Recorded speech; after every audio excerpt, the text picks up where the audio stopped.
So basically what I do is every morning I do the routine thing. An hour is spent on like the meditating, the affirmations, the stuff like that. That's great. I love hearing that. And then do breakfast and read, and then I set my goals for the day. And once I set my goals for the day, I'll kind of order them in a rough order of what. That's something I've been wanting to do, and I haven't, is like either a weekly or like daily ritual of just like, this is what I want to hit. And you should. It really is quite helpful. Yeah. And it just, I think the thing with, take it from a guy who was like in freelance waking up at like 10 a.m., which is like death. That's death. That's death to freelance. Yeah. Okay. Take it from a guy who's doing that. Like, it just takes slowly getting the ball rolling. Once you get the ball rolling a little bit, then it starts to maintain a momentum of its own.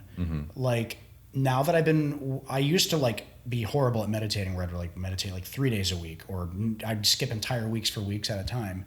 And I would notice my mental health would suffer, and I'd notice my productivity would suffer. And then now that I'm doing it literally 7 days a week, it's almost natural. It's not even like a drain on me to do it. So it just takes a little bit of push. I would say, so I don't just set my goals for the day though. I set my goals for the week. I set 2-month goals. I set 1-year goals, and I set 3-year goals. That's great. And then each of those, and then basically you take your 3-year goals, and at the end of the year, you set your 1-year goals to reach the 3-year goals. And when you reach the 2-month goal, you set the 2-month goal to reach the 1-year goal. Are these like, are these financial goals? Or are these just sort of like ethereal, like professional goals? Like, I want to produce something of this level at this point. I think it's important to be concrete with your goals.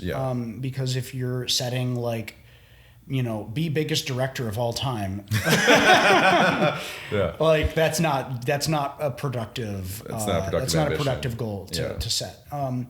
But if you say like, I want to have written and directed a feature film by X date, that is something you can measure. If it's measurable, I think it.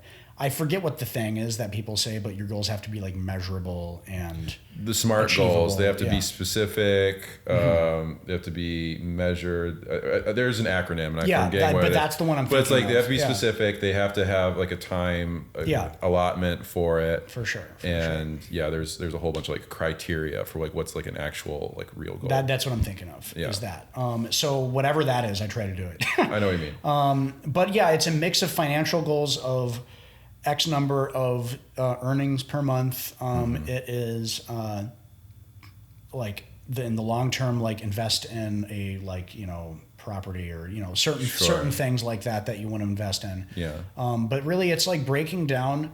Okay, I want to have written and directed a feature film. And that's a 3-year goal of mine. A 1-year goal for this year was write and direct a short film, which I've done. And you're going to hit. And I mean, it has been hit, luckily. There's some other things that didn't happen, but I think it's important to be a little ambitious with your goals, because then you kind of like, if you shoot for Jupiter, you'll hit the moon, or whatever the saying is. Right. Yeah. Well, there's also like, there's like stretch goals. There's things that like you don't know exactly how they'll come about, but it's like you have faith and you want to strive towards it, even though it feels a little bit out of reach. And then you have goals that are like very much like I know how to do this. I just need to put in the time and dedicate the resources to it. Yes. Yeah. And, for sure. And I think some of them are difficult, where it's like, like direct a certain level of agency commercial. There's like that's a goal, is to like have like a brand, like some sort of like, but it's like some of those things are just like,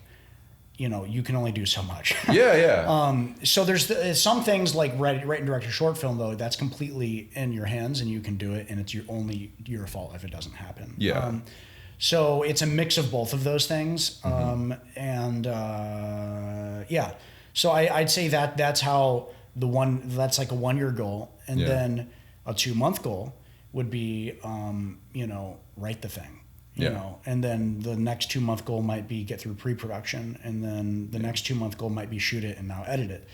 So and then each week is a reflection of the 2-month goal. So it's really just like breaking down these big picture goals into your weekly goals and into your daily goals. And I think it gives you peace, in your day to day, because you know every day I'm at least getting one step closer to my big things. Well, it's compounding elements. It's like, okay, you want to have a short film by the end of the year. It's like, all right, there's a lot of mini goals that need to occur before you have that one done. It's like you said, like you have to write it, you have to put in pre-production, you have to shoot it, you have to edit it. So all those are mini goals. And then like within each of those goals or even smaller goals, like I want to write the damn thing. Yeah. And it's like, all right, I need to have it be X amount of pages. How many pages can I do it? Can I lock down a concept this weekend? Sure. Can I lock down, you know, a character past this, you know?